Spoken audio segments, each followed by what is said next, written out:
Subscribe now and press the bell icon. Never miss an update. नमस्कार दोस्तों, Hemant LP channel में आपका बहुत बहुत स्वागत है। दोस्तों, हम लोग बाल मनोविज्ञान के शिक्षण के प्रश्न के सॉल्व करने के कुछ ट्रिक पढ़ रहे हैं, जिसमें ट्रिक नंबर 1 बाल केंद्रित शिक्षा, ट्रिक नंबर 2 समावेशी शिक्षा हम लोग पढ़ चुके हैं। और आप अगर उन दोनों वीडियो को देखे होंगे तो आप समझ गए होंगे कि उन दोनों से आने वाला कोई भी क्वेश्चन आपका अब जल्दी गलत नहीं होगा। और हम लोग अब आ गए हैं ट्रिक नंबर 3 पे, जो है व्यक्तिगत विभिन्नता। दोस्तों, व्यक्तिगत विभिन्नता एक विकास का सिद्धांत भी है। उसी विकास के सिद्धांत से ही यह ट्रिक हमने लिया है, व्यक्तिगत विभिन्नता या व्यक्तिगत विभिन्नता। दोस्तों देखिए, व्यक्तिगत विभिन्नता में यहाँ पे व्यक्ति लिखा मिल रहा है, तो इसे हम यहाँ पे लिख देते हैं व्यक्ति। और विभिन्नता का मतलब अलग अलग। और बस यहीं पे हम केवल लिख दें प्रत्येक।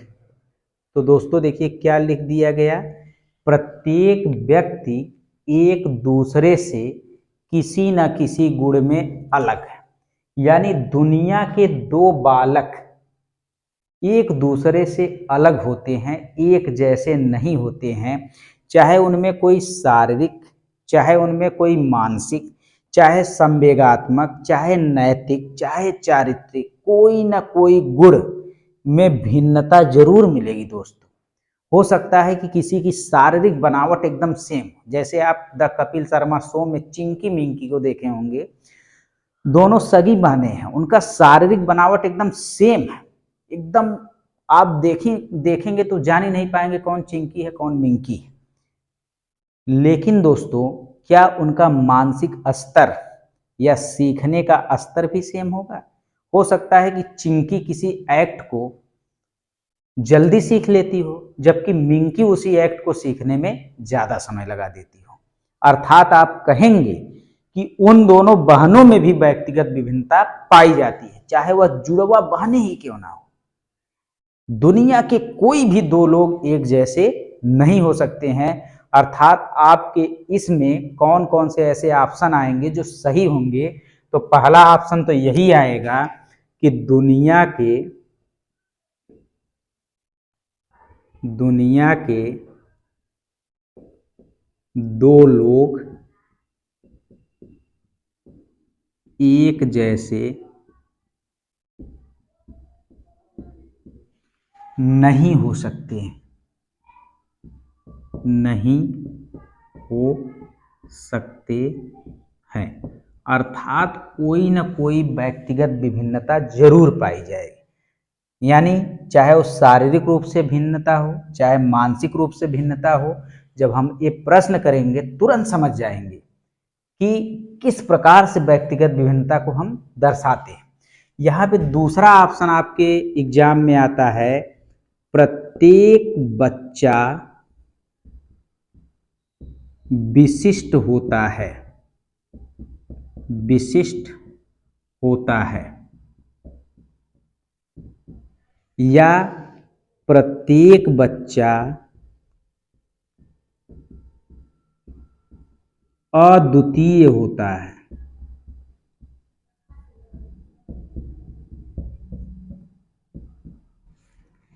प्रत्येक बच्चे में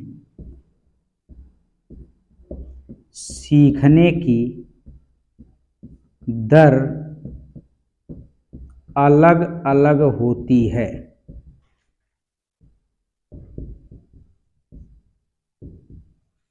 प्रत्येक बच्चे में सीखने की दर दोस्तों अलग अलग होती है।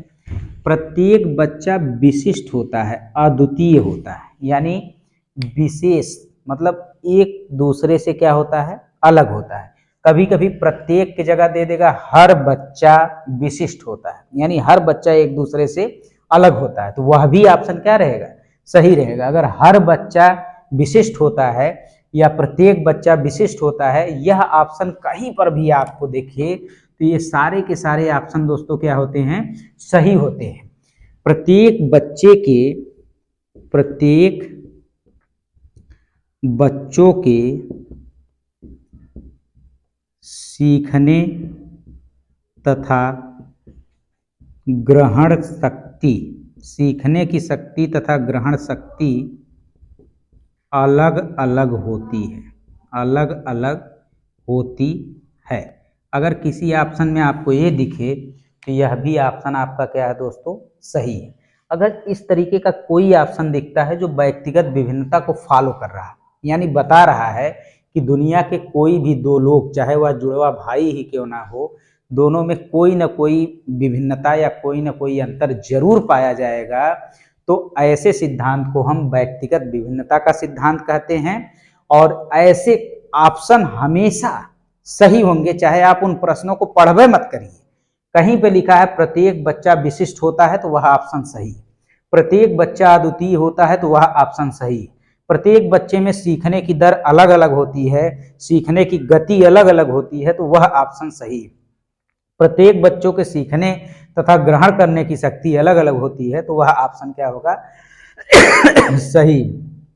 तो दुनिया के दो लोग एक जैसे नहीं होते हैं, इसको हम सिद्ध करते हैं कुछ प्रश्नों के द्वारा। दोस्तों पहला प्रश्न हम लेते हैं, हम सभी अपनी बुद्धि, प्रेरणा, अभिरुचि आदि के संदर्भ में भिन्न होते हैं। देखिए ज्यों आपको यह शब्द मिला त्यों आप जान जाइए कि यह बात कर रहा है कि हम सभी यानी प्रत्येक लोग, प्रत्येक बच्चा अपनी बुद्धि के माध्यम से, अभिप्रेरणा के माध्यम से, अभिरुचि के माध्यम से एक दूसरे से अलग होता है। यहाँ पे ये भी लिख सकता था कि हम सभी शारीरिक विकास के हिसाब से, मानसिक विकास के हिसाब से, संवेगात्मक विकास के हिसाब से, नैतिक विकास के हिसाब से एक दूसरे से अलग हैं। तो यह क्या हो सकता है, तो यह किसे दर्शा रहा है, यह दर्शा रहा है व्यक्तिगत विभिन्नता को, अर्थात इसी व्यक्तिगत विभिन्नता के कारण ही हम एक दूसरे से क्या है, अलग है। दूसरा प्रश्न लिखा है, लीना किसी पाठ को जल्दी सीख लेती है। एक लड़की का नाम लीना है, लीना किसी पाठ को जल्दी सीख लेती है, जबकि सीमा उसी पाठ को सीखने में ज्यादा समय लगाती है। यह विकास के किस सिद्धांत को दर्शाता है दोस्तों, एक लड़की है उसी पाठ को जल्दी से पढ़ लेती है, एक लड़की है उसी पाठ को ज्यादा समय लेती है, यानी दोनों में कुछ न कुछ विभिन्नता है, अर्थात यह व्यक्तिगत विभिन्नता के सिद्धांत को दर्शाता है। दोस्तों ऐसे ही एक क्वेश्चन और आता है कि मुकेश 20 वर्ष का है और सुरेश 20 वर्ष का है, यानी दोनों की आयु जो है समान है। मुकेश भी 20 वर्ष का है और सुरेश भी 20 वर्ष का है, लेकिन दोनों के शारीरिक और मानसिक विकास में भिन्नता पाई जाती है। ऐसा क्यों होता है, तो ऐसा दोस्तों व्यक्तिगत विभिन्नता के कारण ही होता है कि चाहे उम्र सेम रहे, चाहे जुड़वा बहने ही क्यों ना रहे, दोनों में कुछ न कुछ व्यक्तिगत विभिन्नता जरूर पाई जाएगी। दोस्तों क्वेश्चन नंबर अगला है, व्यक्तिगत विभिन्नता का क्या अर्थ है। दोस्तों व्यक्तिगत विभिन्नता का अर्थ क्या है, पहला है दो व्यक्ति में शारीरिक विभिन्नता होती है। दोस्तों यहाँ पे यह ऑप्शन इसलिए गलत हो जाएगा कि क्या दो व्यक्ति में केवल शारीरिक विभिन्नता ही होती है, मानसिक नहीं हो सकती, संवेगात्मक नहीं हो सकती, कोई भी विभिन्नता हो सकती है। तो यह ऑप्शन आपका क्या है, किसी एक पक्ष को दर्शा रहा है, इसीलिए यह गलत है। कोई दो व्यक्ति शारीरिक रूप से, मानसिक रूप से और संवेगात्मक दशा में समान और एक जैसे नहीं होते हैं। गुड, यही सही ऑप्शन है कि कोई भी दो व्यक्ति शारीरिक रूप से, मानसिक रूप से या संवेगात्मक रूप से या नैतिक रूप से या सामाजिक रूप से या चारित्रिक रूप से एक जैसे नहीं होते हैं, इसी को तो हम व्यक्तिगत विभिन्नता कहते हैं। तीसरा ऑप्शन है कि हर एक बच्चा सभी गुणों में समान होता है। ऐसा बिल्कुल भी नहीं होता है, प्रत्येक बच्चा सभी गुणों में असमान हो सकता है लेकिन समान नहीं हो सकता है। दोस्तों प्रत्येक बच्चा विशिष्ट नहीं होता है, तो यह ऑप्शन गलत है, क्योंकि प्रत्येक बच्चा क्या होता है, विशिष्ट होता है, विशेष होता है, एक दूसरे से अलग होता है, इसी को हम व्यक्तिगत विभिन्नता कहते हैं। तो दोस्तों हम आशा करते हैं कि आप ट्रिक नंबर 1, ट्रिक नंबर 2 और ट्रिक नंबर 3 को बहुत ही बखूबी तरीके से, बेहतरीन तरीके से सीख लिए होंगे।